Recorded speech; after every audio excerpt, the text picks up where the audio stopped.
Clave 92.9. La Clave me escucha.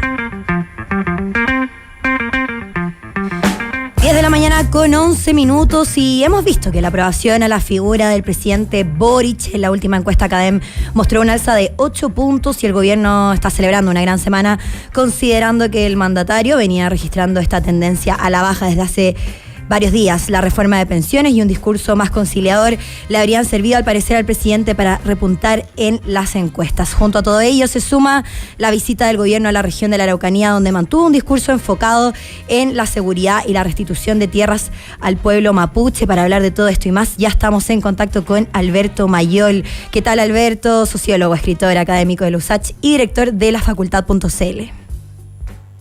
¿Qué tal? ¿Cómo estás, Fran? Un gusto saludarte. Todo bien, un gusto igual. Partamos por esta buena semana para el presidente Boric. ¿Crees que durante estos últimos días hemos visto a un presidente Boric más parecido quizás al candidato de la segunda vuelta? Un presidente moderado, conciliador, más socialdemócrata. Mira, yo creo que el factor fundamental... A ver, hay que partir de una premisa. El gobierno lleva muchos meses sin haber hecho ofertas políticas concretas, es decir, sin haber tenido proyectos claros sobre temas en específico, que son los que generaban mayor interés por parte de la ciudadanía y por parte de sus votantes. Y en ese contexto, salir con una reforma de pensiones fue la primera acción política. Yo creo que efectivamente ahí hay un peso muy importante. Es cierto que se hizo una reforma de pensiones que está lejos de los sueños de la coalición de gobierno, pero se hizo una reforma de pensiones que trata de defender algunos puntos de esa perspectiva. Y en ese contexto, entonces, pero lo más importante es que hace una oferta política. Dice, aquí está mi oferta política. Los gobiernos deben tener oferta política y este gobierno tomó una decisión muy equivocada desde antes de iniciar el gobierno, de que no iba a tener una oferta hasta el plebiscito, y luego de perdido el plebiscito no sentía el derecho para tener una oferta política y por tanto se demoró todavía literalmente 2 meses. Entonces ya ocurrido el nacimiento formal del gobierno en términos de que ya hay una primera oferta política clara. Es razonable que la ciudadanía reaccione diciendo, bueno, al fin, aquí está. Lo que revela que el problema del gobierno no es un problema netamente estructural, sino que tiene que ver más que nada con el hecho de que sus condiciones de gobierno no habían sido las más adecuadas. Ahora, yo creo que se suman 3 factores en esta semana. El primero es el importante triunfo en la Cámara de Diputados. Uh-huh. Digo importante, aunque normalmente no tiene ninguna importancia, pero es importante porque la gente que tiene poder y que no gana nunca una batalla, deja de tener poder para la comprensión simbólica. Y aunque hay mucha gente que le gusta que la gente poderosa no tenga poder, a la mayor parte de la población, en todos los países del mundo, en toda la historia de la humanidad, les gusta que los gobernantes tengan poder. Y entonces ver un gobernante que no demuestra poder es un problema. Una demostración no ostentosa, no absurda, no arbitraria, no beligerante, pero una demostración de poder fue entonces poder ganar algo que parecía imposible. Y eso además generó una turbación en la oposición, que sintió que perdía entonces parte de una batalla que ellos habían considerado ganada, que estaba hecha, y se enteran de la novedad de que entonces el Partido de la Gente no tiene una línea y que puede ir en cualquier dirección y eso les cambia radicalmente el escenario. Ajá, lo hablamos... Sí. Sí, no, creo que esos 2 factores, más la visita a la Araucanía, que no es un éxito, pero lo importante es que no es un fracaso.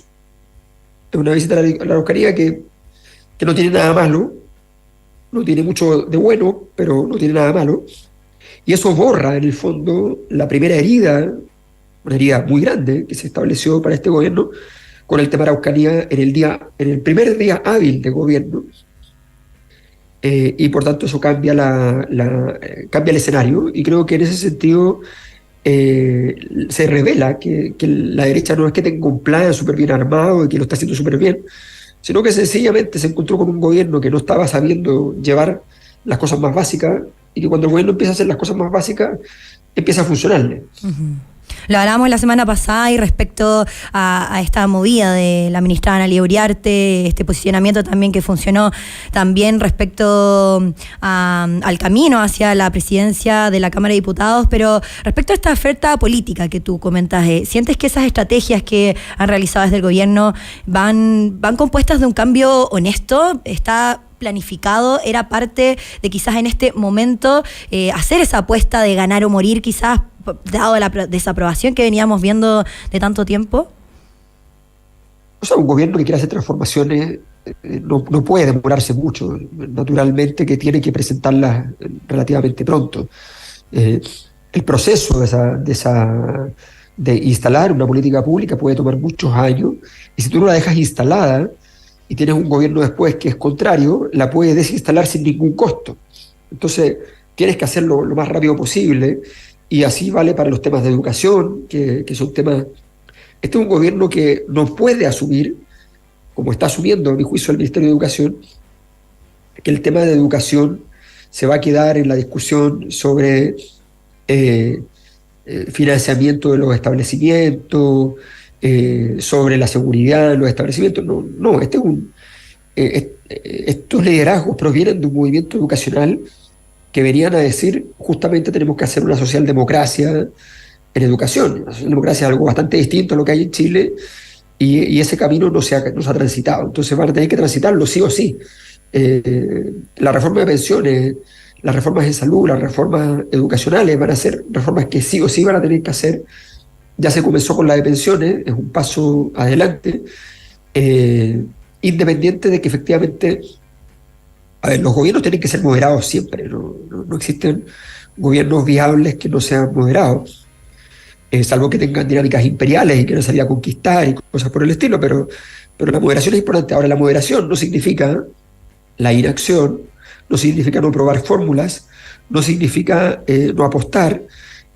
Por tanto, la moderación no significa ser un gobierno súper aburrido donde no pasa nada. Claro. La moderación es básicamente evaluar todas las variables que están en juego y entender qué es lo que se puede hacer, hasta dónde se puede hacer.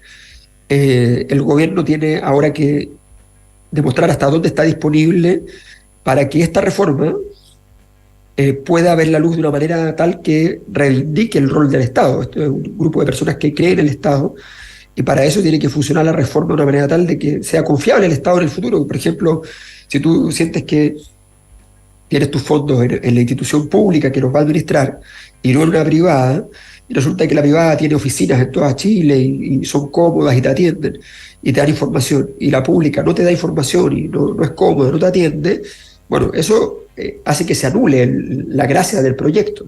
Entonces, es muy importante también el cómo. Ahora estamos en el qué, ya se definió, puede no gustar muchas cosas, pero ya se definió y ahí está, y ha funcionado en el inicio.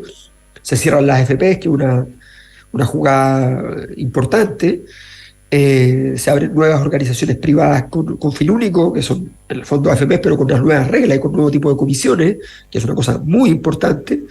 Entonces hay que saber jugar este juego. Yo creo que el gobierno está encontrando un poco la mano. Ahora, la pregunta es si va a estar con esa mano solamente jugando el juego un poco concertacionista, o va a tener la capacidad de hacer cosas que van más allá de las lógicas de la concertación. Claro, más allá de ese foco que reconocemos, es algo que está en juego todavía. Pero tú, Alberto, estamos hablando con Alberto Mayol, tú comentabas este rol que juega la derecha, esta incomodidad quizás que están viviendo ante un presidente también que sí se ha centrado en este discurso de seguridad. ¿Te parece que están más ausentes por parte de la derecha? ¿Cómo se ha visto durante estas últimas semanas? No, yo creo que la derecha creyó que había renacido el 4 de septiembre, tal como la izquierda pensó que había renacido el 18 de octubre, y electoralmente la izquierda tuvo además otros momentos en los cuales podía perfectamente pensar en aquello. Sin embargo, una revisión somera de variables indicaba que no era tan sencillo el análisis. Y creo que la derecha, que viene una crisis enorme durante el gobierno de Piñera, con un nivel de desestructuración y con una falta de definiciones enorme. O sea, la derecha no ha definido qué es. En ese contexto da la impresión, y además que cargan como sin ninguna consideración, cargan un lastre que les pesa muchísimo. Ellos, no hay ninguna derecha en Chile, ninguna, que haya reivindicado la idea de modificaciones en el modelo económico. Y es evidente que ese modelo ya estaba desgastado, no estaba produciendo, y que eventualmente, eso no puede no aceptarlo en la derecha, lo primero es irrefutable, y que eventualmente además ese modelo estaba deslegitimado por completo desde el punto de vista de este concepto de los abusos en la dimensión económica, sobre todo en el mercado. Bueno, en esas condiciones, esa derecha no tiene una oferta política tampoco interesante.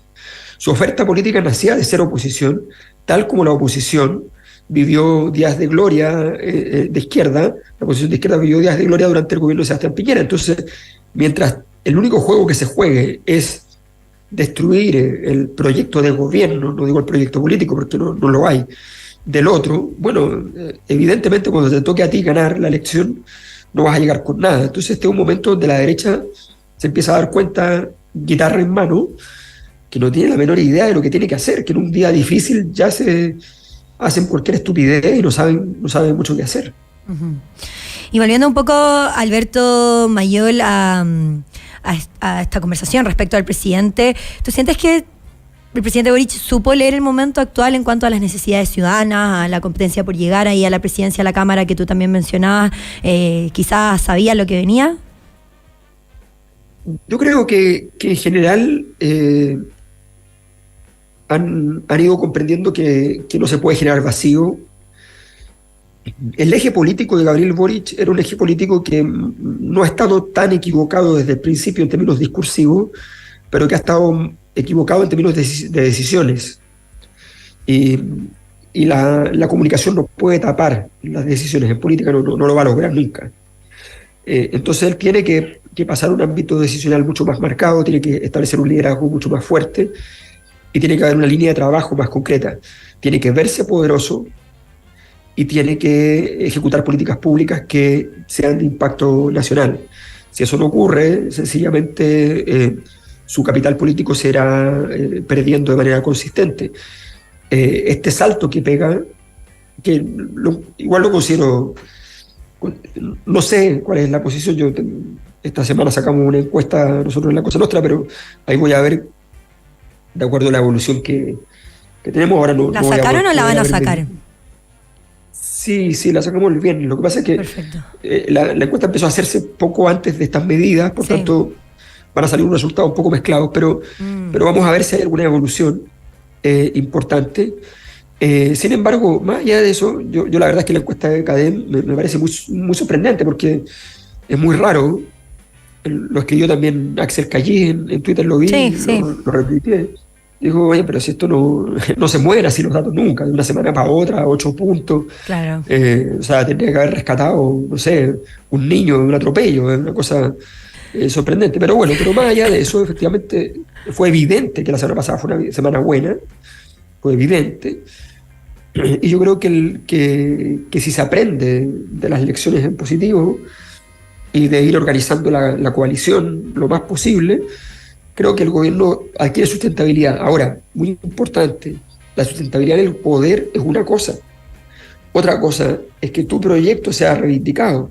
Si tu proyecto no es reivindicado, aunque termines tu gobierno más o menos bien, la verdad es que tu proyecto se terminó y queda o a disposición de terceros o sencillamente desaparece. Y la razón de ser de una fuerza política es su proyecto político, y eso es lo que tiene que demostrar ahora Gabriel Boric, y no hay que entusiasmarse con estos momentos positivos, porque eso es muy complicado, siempre no va a ocurrir de una semana para otra. Claro, y de esos mismos momentos, Alberto, para ir cerrando, ¿cuáles sientes que fueron esos factores, momentos que fueron capitalizados por el presidente ahí para que queden para el recuerdo, si es que sigue moviéndose la aguja en las encuestas que veamos en las próximas semanas?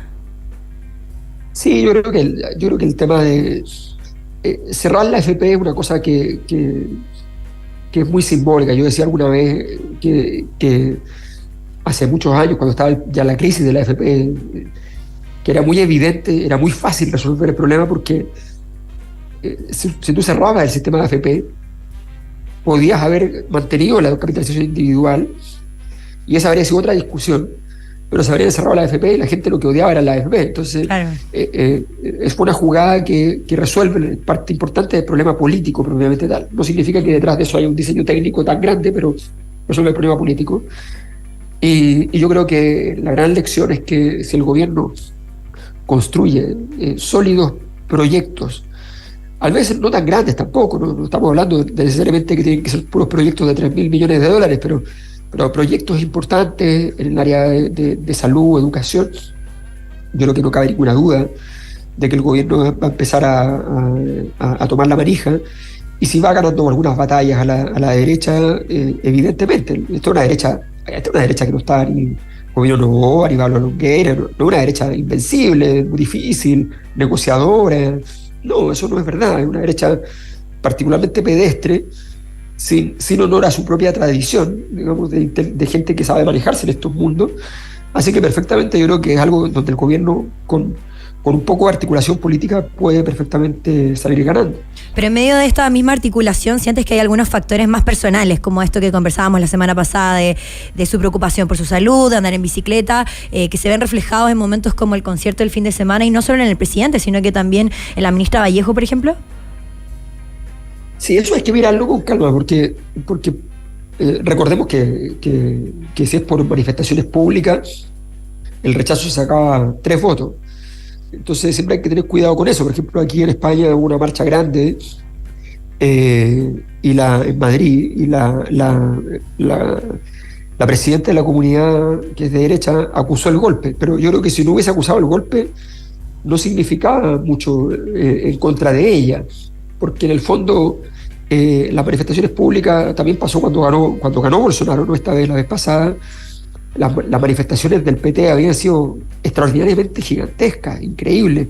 Entonces hay que tener cuidado. Efectivamente, hay una tendencia a estar más cerca de cierto sector en el mundo artístico, sin duda. Claro. Además, Boric tiene mucha más fuerza, pero son cosas que te dan un baño de masa y ayudan a calmar los ánimos que están mal. Así que todo eso sea bienvenido desde ese punto de vista. Sí, esos videos virales de seguro ayudan ahí a esta imagen, y bueno, vamos a seguir viendo si solo fue una racha de la semana o si continúa ahí en base a las encuestas, y vamos a seguir hablando contigo, Alberto Mayor. Muchas gracias por este contacto. Saludos, que estés muy bien. Gracias, Frank. Chao, igual. Nosotros seguimos aquí en la 92.9 analizando todo lo clave de la jornada. Por supuesto, 10 de la mañana con 29 minutos, hacemos un breve alto y ya volvemos. Estás escuchando Es Clave por la 92.9 FM. Vamos y volvemos.